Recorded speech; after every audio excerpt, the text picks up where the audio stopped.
Ден соолугунан ажыраган коомубуздун эң аярлуу катмары.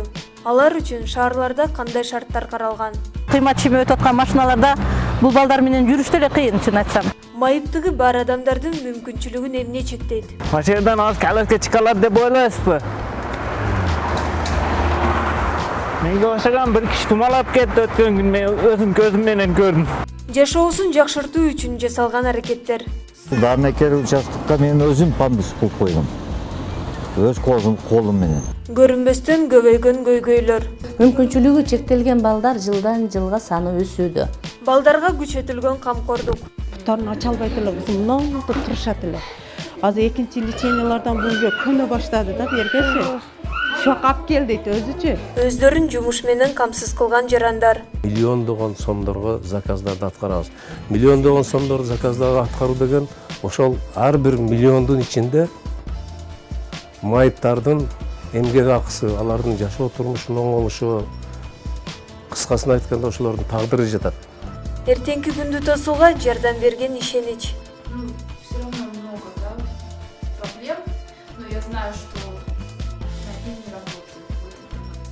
Вот это самое главное.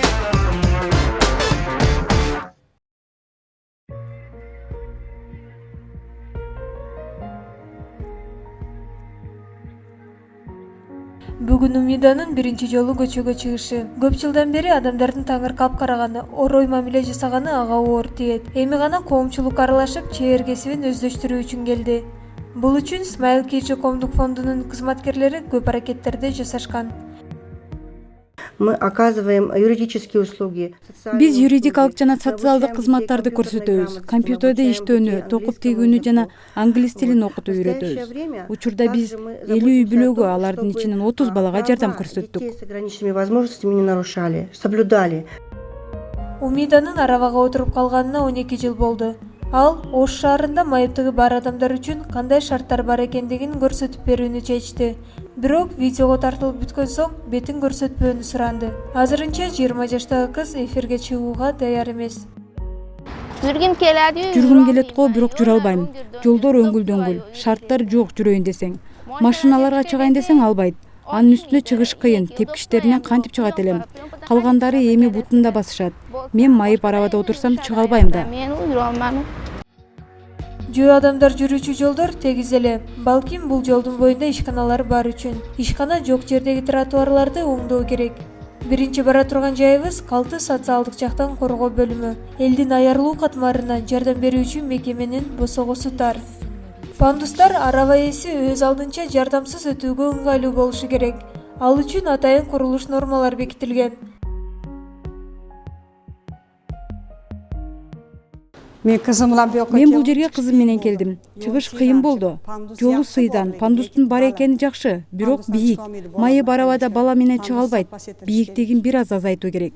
Анын максималдуу бийиктиги пандустун узундугунан көз каранды. Siz kelin benim onu şaşırtıyorsunuz, men kızım paske atışıyor. Bunu sen benim atışıyor, ben sinirden düşkünler. Мисалы, узундугу 8 метр болсо, аны жарым метрге көтөрсө болот. Ал эми узундугу 2 метр гана болсо, бийиктиги 15 сантиметрден ашпашы керек.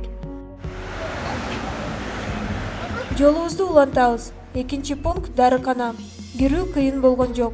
Керектүү дары-дармектер арабада отурган адам көрө алчу бийиктикте жайгашкан. Ал эми бул банкоматка жете албайбыз. Активдүү ишкер балдар бар. Алардын банкта эсеби бар. Бирок банкоматтан акчасын алыш бул көйгөй. Это уже проблема.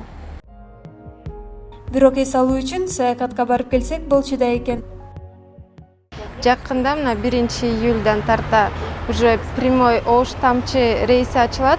Ошо менен биз самолетко ушул мүмкүнчүлүгү чектелген адамдарга самолет менен учуруп эле ал жакта машиналар өздүнүн жана кызматыбыз бар. Күтүп ошо отелдердин өзүнө чейин алып бара турган кызматтары бар. Биз биринчи буларга ушулар сүйлөшөбүз отелдерди. Ушул именно ушул мүмкүнчүлүгү чектелген адамдарга карата сүйлөшүлүп, ошол кайсыл ыңгайлуу болсо ошого карата биз табып жардам беребиз. Негизинен сиздин эле туруңузга келип сүйлөшүп жардам кетсе болот да. Эмне үчүн силерде пандус жок? Ал могу тепкичтен кантип коляскачан адам чыгат? чынын айтсам биринчи жолу мага ушундай кайрылуулар болду. Ушул мен 2,5 жыл болду. Эми ушуга карата мен обязательно даярданам чындыгында. Кийинки сапар паспорттук каттоо бөлүмү. Пандустан чыгуу кыйын болгон жок. Мындай темирдин үстүнөн сыйгаланып да кетпейсиң. Кароолчунун айтымында Умида Аравада келген биринчи жаран. Паспорттук каттоо бөлүмүнүн кызматкерлери мүмкүнчүлүгү чектелген жарандарды үйүнө барып каттоодон өткөрүшөт. Тянет вниз. Да? Да.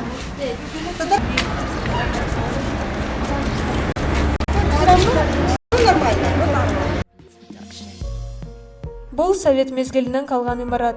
Учурда оңдоо иштери жүрүп жатат. Биринчи эле алдына жаңы пандусту түшүрүп атканы сүйүндүрбөй койбойт. Бул пандус бардык стандартка жооп берет. Бийиктиги туура. Майып арабада отурган кишиге кармаганы да ыңгайлуу. Сыйгаланып да кетпейсиң. Я вижу, что есть покрытие. Сапарыбызды улантабыз. Бул банктын алдына да жаңы пандус курулуптур. Умида биринчи болуп аны тестирлеп көрдү. Бул банкта майыптыгы бар адамга да, дени сак адамга да бирдей талаптар жана кызматтар көрсөтүлөт.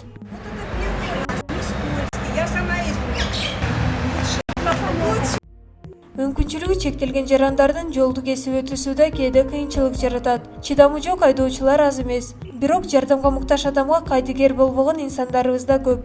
Лариса Кузнецова мындай рейдтерди бир нече жылдан бери өткөрүп келет. Адамдар үчүн курулган пандустар бар. Анан жөн гана токтомду аткаруу үчүн орнотулган пандустар бар. Мүмкүнчүлүгү чектелген адамдарга жасалган мамиле өзгөрбөсө, эң жакшы курулган пандустар да кереги жок болуп калат. Ошондуктан пандустарды куруу менен мектептерде, бала бакчаларда, ишканаларда шарттарды түзүү менен биз адамдардын мамилесин өзгөртөбүз. Изначально, как говорится, строим пандусы. Умиданын коомго аралашуусу үчүн атайын психологдор иштеген. Бул бейөкмөт уюмдардын көрсөткөн кызматы болгон. Жолдор жаман. Анан майып арабада отурган адамдар үчүн атайын коомдук транспорт жок. Араба менен чыга албайсың. Автоунаанын жоктугунан эч кайсы жакка бара албайсың. Fakat maaşı kereske oturadiganlarga kereske bilan mashinaga chiqib bir yoqqa borgan.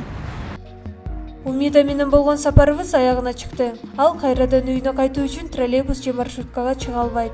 Атайын жеңил машина жалдады. Аны коляскадан көтөрүп, жылдырып отургузганын видеого тартпоону өтүндү.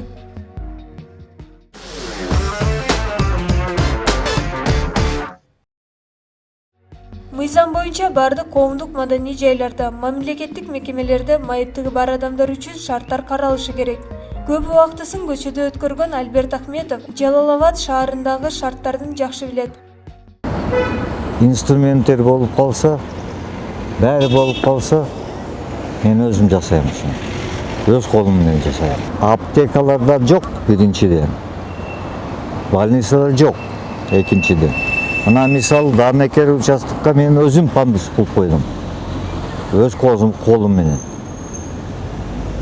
Эски роддомдо.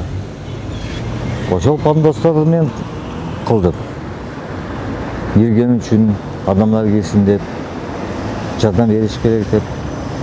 Мүмкүнчүлүгү чектелген жарандардын өз алдынча шарт түзүүгө аракет кылгандар аз эмес. Мисалы Каракол шаарындагы номер 5 орто мектептеги пандусту майыптыгы бар коомдук ишмер Гүлмира Казакунова курдурган. Бул Сулуулук салонундагы пандуста анын аракети менен орнотулган. Пандус курулуш нормаларына жооп берет. Ал эми мындай жолду пандус деп атаганы да кыйын. Биринчиден, майып арабалардын көлөмү ар түрдүү. Баары эле бул жолго туура келбейт. Экинчиден, өтө эле бийик. Коляскалар вообще чыга алмайапты. Коляска чыга алганда мен манакыл таямай жүрмөстөн коляскада келген болардым. Арка тумалап кетип атат. Коляска чыкканга тикеби? Вообще тикке болуп атат. Азгына пасайтылганда солум болот эле. Жалал-Абадтагы асма көпүрө жолду кесип өтүү үчүн курулган. Астында жолдун эки тарабынан темир тосмолор коюлган. Курулуш нормаларына жооп бербеген бул пандус боюнча мэрияга кайрылдык. Тиги долбоорду караганда негизинен ал бийик болуп атпайбы? Анан мүмкүнчүлүктө чектелген адамдарга ал жерден мындай мостон өтпөй деле башка жол менен өткөн жолдорубуз деле бар. Ал проектиде карап атабыз азыр, мүмкүн болсо биз ошолорго мүмкүн өзгөртүү киргизебиз. Мүмкүнчүлүгү чектелген адамдарга пандус коюлушу боюнча Азыр бизде шаардагы көпчүлүк мекеме ишканаларда мен билем, анткени өзүм да көрүп текшергенбиз, пандустар коюлган. Ал эми муну көчөдөгү жүргөндөргө боюнча биз эми карап атабыз. Аларга бир шарт түзүп, оңдоп бир мындай жеңилдерди түзгөнгө карап атабыз да. Айтор Жалал Абад шаарынын мэриясына пандус коюлган. Бийик, бирок аракет кылып чыкса болот. Ал эми Ош шаарынын мэриясындагы пандустан өз алдынча чыгууга мүмкүн эмес. Мүмкүнчүлүгү чектелген жарандарга шарт түзүп берүү үчүн ошол долбоорлоо иш кагаздарынан талап кылып баштайбыз да. Ал эми мурун курулуп калган объектилердеги ошол мүмкүнчүлүгү чектелген жарандарга шарт түзүп берүү үчүн бул ошол биздин Ош шаардык социалдык фонддун тарабынын кызматкерлери тарабынан чогулуп, ошол түшүндүрүү иштери жүргүзүлүп, азыркы учурда көпчүлүк ошол коомдук эл көп келген объектилердин көбүндө ушул пандустар каралган. Биз тараптан атайын пандустун нормаларын биз бекитип көрсөтүп бере алабыз. Эгер официалдуу түрдө кайрылган болсо, имарат ээлери тарабынан ошо официалдуу кайрылбастан ушул өз алдынча жасап койгон пандустар гана ошол нормага туура келбей калышы мүмкүн да.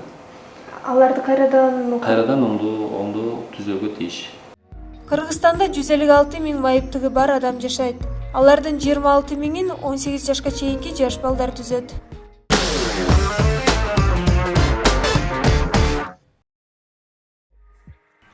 Сегиз жаштагы Жумагүл реабилитациялоо борборунда 1 айдан бери дарыланууда. Анын жаткан бөлмөсү 1-чи кабатта, ал эми машыгуучу жана дарылануучу бөлмөлөрү 2-чи кабатта жайгашкан. Гүлназ эже кызын көтөрүп, бир күндө кеминде ушул тепкичтерден 5-6 жолу чыгып түшөт. Эртең менен ушу саат 9-дан баштап саат 4-кө дейин леченияда балдарчы. Тынымсыз обед кылабыз, келебиз да 1 саат, жарым саат уктайбыз. Тиги час. Анан дагы лечение уланта беребиз. Ошо жактары жакшы да, бул жерде да кээ бир жерге барсаң леченияны аласың, 12-1ден кийин лечение жок, дем алып жата бересиң. Бул жерде эртең менен кечке дейин лечение да. Ош шаардык реабилитациялоо борборунда 6 айдан 16 жашка чейинки мүмкүнчүлүгү чектелген балдар дарыланат.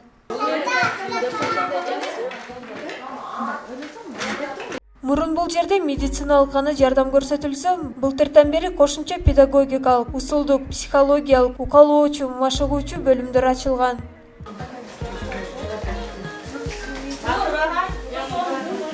Борбордо күнүнө 70тен ашык бала дарыланат. Кээде орундар жетпей, кезекке туруп калган учурлар да кездешет. Ата-энелердин баягы стигма деп коебуз го, мурда ата-энелер көбүнчө уялып балдарын көрсөткөндөн көрсөтүшчү эмес. Бул тагдырдын ушул жазмышы экен бизе. Азыр ошол жок деп көрсөтүп, ачыкка алып чыгып, мекемелерге алып келип, жардам алышып атышат. Себеби бизде бир эле балдарга эмес, ошол балдарды тарбиялап, балдарды өстүрүп жаткан ата-энелерге дагы көмөк көрсөтөбүз. Натиранын бир тууган иниси шал оорусуна чалдыккан. Аны сакайтуу үчүн чет өлкөлөргө чейин алып барып көрсөтүшкөн. Акыркы 4 жылдан бери Надира иниси менен ушул борборго катышат.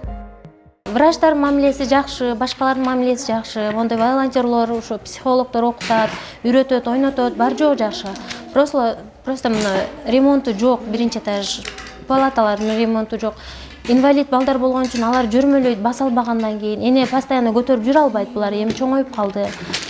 Акылы жетишпеген балдар бар, аны кармай коет, буну доктор ачык. Кыргызстанда 229 бейтапкана бар. Алардын 87% пандустар менен камсыз болгон. Ал эми лифт маселеси көбүн эсе чечиле элек. Бизге эң кыйынчылык алып келип аткан балдардын 2-чи кабатка көтөрүлүшү, өзүңөр көргөндөй,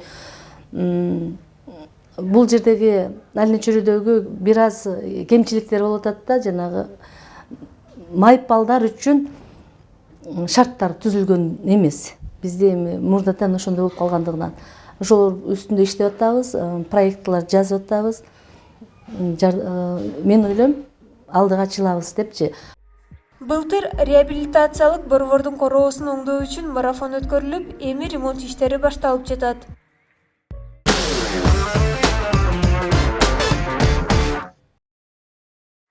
Ижарага алынган батирдеги бул бөлмөнү Мария кызы үчүн даярдаган. Мурун кичинекей Даша угуу көрүү сезиминен да ажыраган болчу. Учурда анын ден соолугунда жылыш бар. Бул күнүмдүк машыгуусунун жыйынтыгы. Реабилитация — это не Реабилитация бул жарым жылда бир жолу дарылануу эмес, бул күнүгө машыгуу. Айрыкча шал оорусу бар балдарга кайрада бардык нерсени үйрөтүү керек. Ата-энелер баары жакшы болот деп отура бербеш керек. Аракет кылмайынча эч нерсе жакшы болбойт. Учить всему заново, да? Мария 2 жогорку жайын бүтүргөн, кесиби мугалим. Бала карап иштей албай калган. Бирок үйдө отуруп эле түрдүү буюмдарын жасап, сүрөтүн интернетке жайгаштырып сатат. Когда я на Фейсбуке выложила, Мен жасаган буюмдарымын сүрөтүн Фейсбукка жайгаштырдым. Анан кызыма майып араба керек. Эгер адамдар муну сатып алса, түшкөн акчага биз араба сатып алабыз деп жазып койдум. Ошондо биз Даша экөөбүз үйдө камалып отурбай сейилдегенге чыга алабыз дедим. Нормальную коляску, чтобы мы с Дашей не оказались запертыми дома. Мариянын мындай аракетин коомдук желилерден көргөн адамдар кызына майып араба алып беришкен. Буга чейинки социалдык коргоо бөлүмүнөн берилген арабаны башка муктаж болгон үй-бүлөгө тапшырган. Потому что сидеть в этой коляске он не может. Зачем ее закупили и выдали нам? Ал майып арабада бала отура албайт. Эмнеге аны бизге бергенин да түшүнбөйм. Менин байкашымча бардык балдарга бирдей араба беришет. Ал нерсени колдонобу же жокпу баары бир. Анткени мен үй-бүлөлөрдү билем. Үйүндө арабасы бар, бирок колдонушпайт. Аны кармап отурат, убагы келгенде сатып жиберебиз деп. А баласы болсо дагы эле камалып отурат. А пользоваться ею они не могут. И ребенок все равно заперт дома. Учурда ал майыптыгы бар адамдардын укуктары жөнүндө конвенцияны ратификациялоо үчүн күрөшүп келет.